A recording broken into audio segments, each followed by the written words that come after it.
जय श्री कृष्णा, राधे राधे, जय श्री खाटू नरेश की। तो कैसे हैं आप लोग मित्रों? गोविंद कथासार चैनल में आपका स्वागत है। आज मैं आपके समक्ष बहुत ही महत्वपूर्ण जानकारी लेकर के आया हूँ।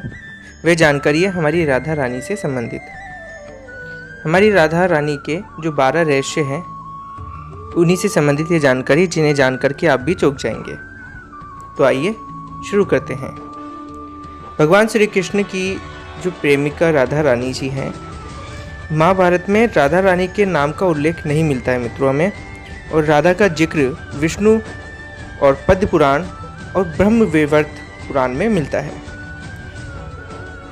तो राधा रानी के जो 11 ऐसे रहस्य हैं जिन्हें आपको जानना बहुत ही ज़रूरी है, और इनमें से कुछ प्रमाणिक भी हैं तो कुछ मान्यता और किंवदंतियों के आधार पर भी है मित्रों। पहला रहस्य है कि राधा के जो हमारी राधा रानी जी हैं उनके माता पिता कौन हैं, तो उनके लिए भी मैं आपको कुछ जानकारी दे देता हूँ। वह है कि पद्म पुराण के अनुसार राधा रानी जी के वृक्ष भानु नामक वैश्य गोप की पुत्री थी। गोप हुआ करते हैं कि जो सिर्फ गायों का ही पालन पोषण करते हैं और उन्हीं के ऊपर आधारित होते हैं, दूध दही मक्खन इन पर आधारित होते हैं, तो गोप उन्हें ही कहा जाता है। ये अलग से एक जाति होती है जो गोप जाति होती है, जिनका काम होता है विचरण करना, यहाँ से वहाँ रहना, और जो गैया होती हैं उनका पालन पोषण करना, इनका मेन मकसद ही वही होता है। तो उनकी माता का नाम कीर्ति था और वृक्ष भानु कुमारी पड़ा।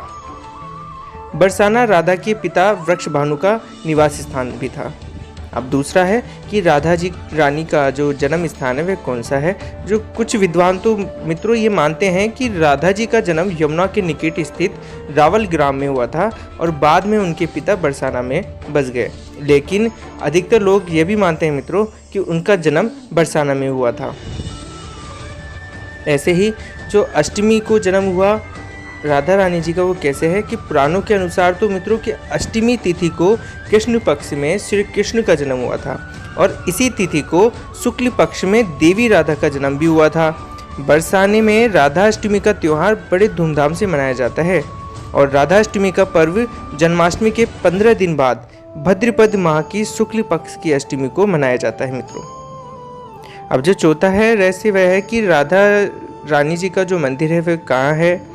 वह है कि राधा रानी का जो विश्व प्रसिद्ध मंदिर है वह बरसाना ग्राम की पहाड़ी पर स्थित है। बरसाना में राधा रानी को लाडली के नाम से भी पुकारा जाता है और इनको कहा भी इसी नाम से जाता है। और राधा रानी जी का जो प्राचीन मंदिर है वह मध्यकालीन है, जो लाल और पीले पत्थर का बना हुआ है। मंदिर का निर्माण राजा वीर सिंह जी ने 1675 में करवाया था मित्रों।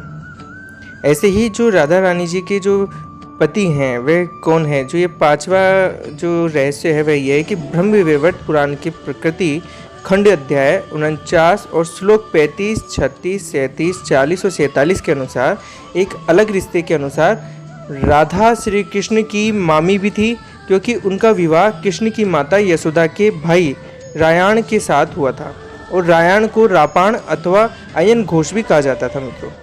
अब जो छठा रहस्य वह है कि श्री कृष्ण जी की पुत्र वधू कौन थी।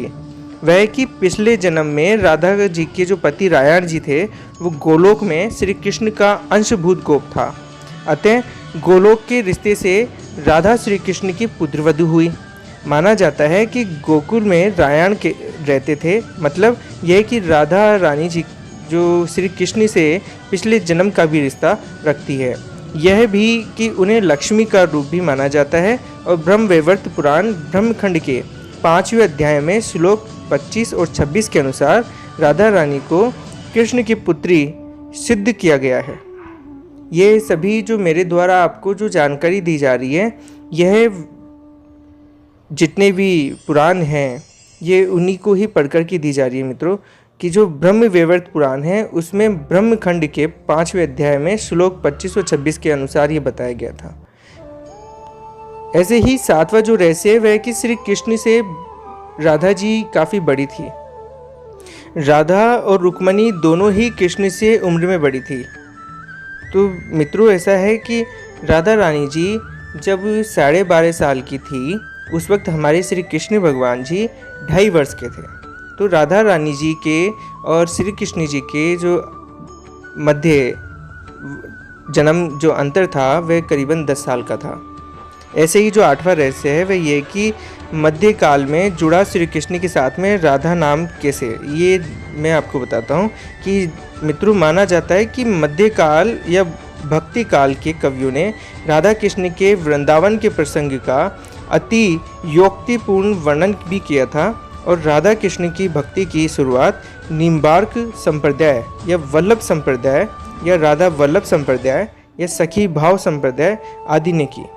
इसका मतलब है कि जो कृष्ण की भक्ति के साथ राधा की भक्ति की शुरुआत मध्यकाल में हुई, उसके पूर्व यह प्रचलन में नहीं था मित्रों। दक्षिण के आचार्य निम्बार्क जी ने सर्वप्रथम राधा कृष्ण की युगल उपासना का प्रचलन किया था। ऐसा भी कहा जाता है मित्रों कि जयदेव ने पहली बार राधा का जिक्र किया था और उसके बाद इसे कृष्ण के साथ, जो हमारे श्री कृष्ण भगवान हैं, उनके साथ में राधा रानी जी का नाम जुड़ा हुआ है। इससे पहले राधा रानी जी के नाम का कोई जिक्र नहीं मिलता। देखिए मित्रों, मैं आपसे निवेदन करता हूँ कि इन बातों का आप गलत अर्थ ना निकालें। मैं सिर्फ़ और सिर्फ जो हमारे जितने भी पुराने ब्रह्मवर्त पुराण हैं, कई पुराण हैं जिनका मैंने अभी आपको जिक्र भी किया है, ये उन्हीं में से ही मैंने आपको जानकारी दी है। हालांकि आप भी जानते हैं, हम भी जानते हैं कि राधा जी का जो जितनी भी जानकारी है, जितनी भी हम लोग जानते हैं, थोड़ी बहुत भी अगर जानते हैं तो वह सिर्फ इतना है कि बचपन से ही राधा रानी जी उनके साथ में खेली हैं। उनके जो राधा रानी जी के जो भाई हैं वह भी हमारे श्री कृष्ण भगवान जी के सामने यमुना जी के साथ में, जो यमुना जी के पास तटस्थ है, वहाँ पर ये गेंद के साथ में खेलते थे। कई खेल खेला करते भी थे। और ऐसे ही नवा जो रहस्य वह है कि राधा रानी जी और कृष्ण का पहला मिलन कब हुआ था। तो ये जो पहला मिलन हुआ था मित्रों, वो ब्रह्म वैवर्त पुराण के अनुसार बताया जा रहा है कि ब्रह्म वैवर्त पुराण प्रकृति खंड अध्याय 48 के अनुसार और यदुवंशियों के कुल गुरु गर्ग ऋषि द्वारा लिखित गर्ग संहिता की एक कथा के अनुसार एक बार नंद बाबा श्री कृष्ण को लेकर बाजार घूमने निकले थे। उसी दौरान हमारी राधा रानी जी और उनके पिता भी वहाँ पहुँचे थे। दोनों का वहाँ पहली बार मिलन हुआ था मित्रों, और उस दौरान दोनों की उम्र बहुत छोटी थी। उस स्थान को सांकेतिक तीर्थ स्थान भी कहते हैं मित्रों, जो कि आपको वहीं वृंदावन वगैरह यहाँ जहाँ कहीं भी आप अगर जाते हैं तो उन्हें आप ऐसे ही देख भी सकते हैं, उनके बारे में जानकारी भी मिलेगी। कई जितने भी हमारे साधु संत हैं या पुराण हैं, आपको कई जानकारियाँ वहीं से बहुत अच्छी तरह मिल जाएगी। उस दौरान दोनों की उम्र भी बहुत छोटी थी और उस स्थान को सांकेतिक तीर्थ स्थान भी कहते हैं मित्रों। यह स्थान संभवतः नंदगांव और बरसाने के बीच में है। संकेत का शब्दार्थ है मित्रों की पूर्व निर्दिष्ट मिलने का स्थान। इसको लेकर ब्रह्म वैवर्त पुराण में बहुत ही बड़ी कथा मिलती है मित्रों, जो कि आप ब्रह्म वैवर्त पुराण अगर पढ़ेंगे तो आपको पता लग जाएगा। ऐसे ही वृंदावन में जो मिलन हुआ था वो कैसे कहाँ हुआ था वह मैं बताता हूँ कि श्रीमद् भागवत और विष्णु पुराण के अनुसार कंस के अत्याचार से बचने के लिए नंद जी कुटुंबियों और सजातियों के साथ नंदगांव से वृंदावन में आकर बस गए थे, जहाँ बरसाने के लोग भी थे। और मान्यता है कि यहीं पर वृंदावन में श्री कृष्ण जी और राधा रानी जी एक घाट पर युगल स्नान करते थे। उस वक्त कृष्ण जी हमारे, जो कि जैसा कि अगर मैं आपको बताना चाहूँ कि वे 7 साल के थे मित्रों, और राधा रानी जी थी हमारी, वो 17 साल की थी। और उनके साथ उन्हीं की उम्र के बच्चे भी एक बड़ी टोली में रहा करती थी, जो कि गांव की गलियों में धमा चौकड़ी मचाया करते थे मित्रों। ये सभी जो जितने भी बच्चे हैं उनके साथ में श्री कृष्ण जी और जो हमारे राधा रानी जी हैं और उनके मित्र भी। और वृंदावन में बच्चों की इस धमा चौकड़ी को भक्ति काल के कवियों ने प्रेम लीला में बदल दिया। वृंदावन में ही श्री कृष्ण और गोपियाँ आँख मिचोली का खेल खेलते थे। यहीं पर श्री कृष्ण और उनके सभी सखा और सखियाँ मिलकर रासलीला अर्थात होली आदि 30 त्योहारों पर नृत्य उत्सव का आयोजन भी करते थे। मिलकर के ही ये सभी काम करते थे मित्रों।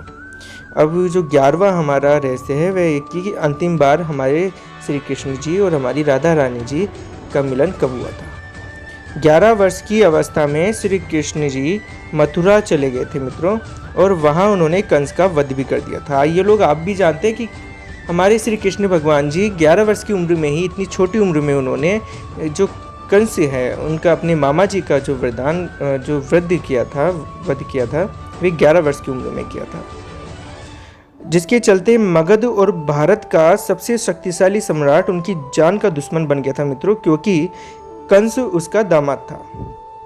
इसके बाद राधा जी और कृष्ण जी के मिलन का उल्लेख नहीं मिलता है मित्रों, क्योंकि अब इनका जो मिलन होगा वह काफ़ी बड़े होने के बाद, हमारे श्री कृष्ण भगवान की शादी होने के बाद में ही होगा।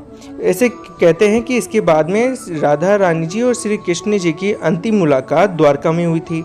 सारे कर्तव्यों से मुक्त होने के बाद में राधा जी आखिरी बार अपने प्रियतम श्री कृष्ण जी से मिलने गई। जब वे द्वारका पहुंची तो उन्होंने कृष्ण के महल और उनकी 8 पत्नियों को देखा। जब हमारे कृष्ण भगवान ने राधा रानी जी को देखा तो वे बहुत प्रसन्न भी हुए। तब राधा रानी जी के अनुरोध पर श्री कृष्ण भगवान ने उन्हें महल में एक देविका के पद पर नियुक्त भी किया था।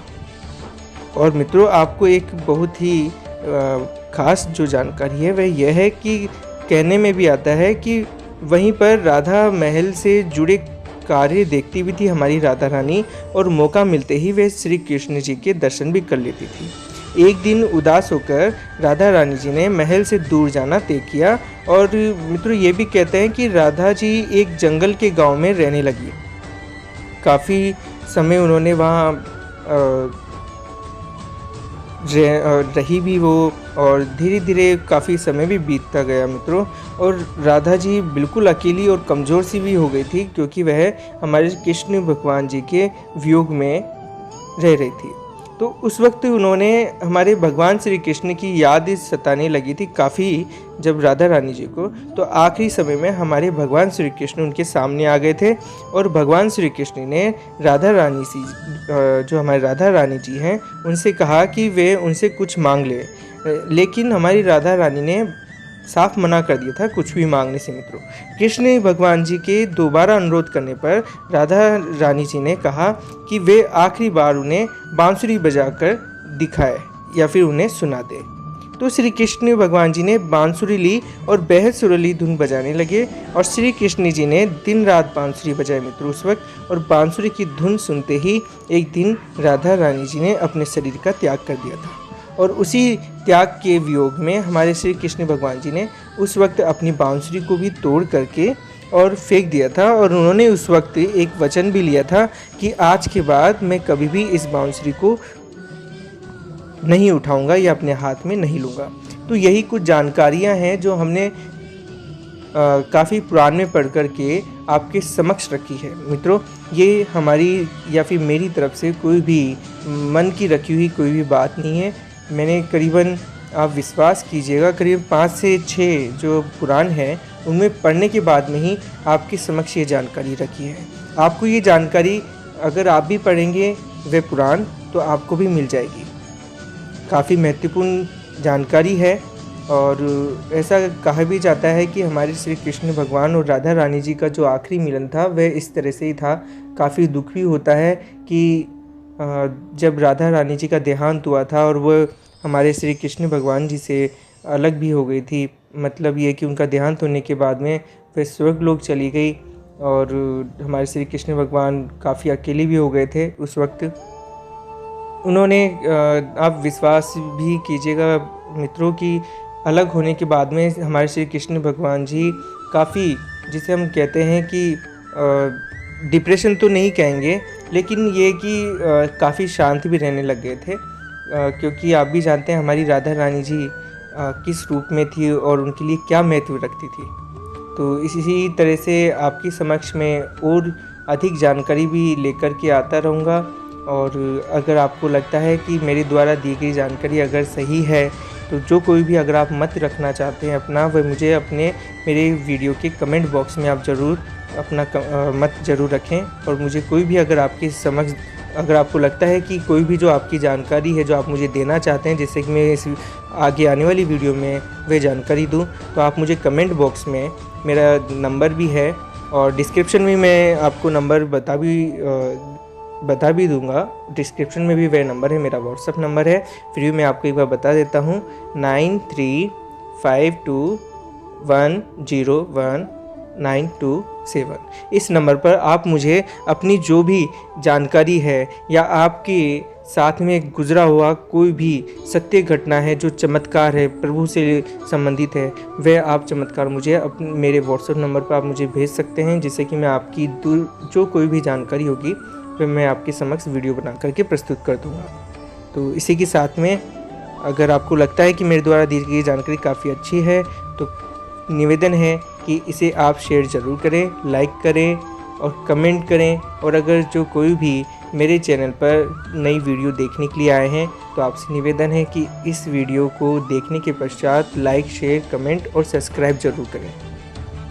तो जय श्री कृष्णा, राधे राधे, जय श्री खाटू नरेश की।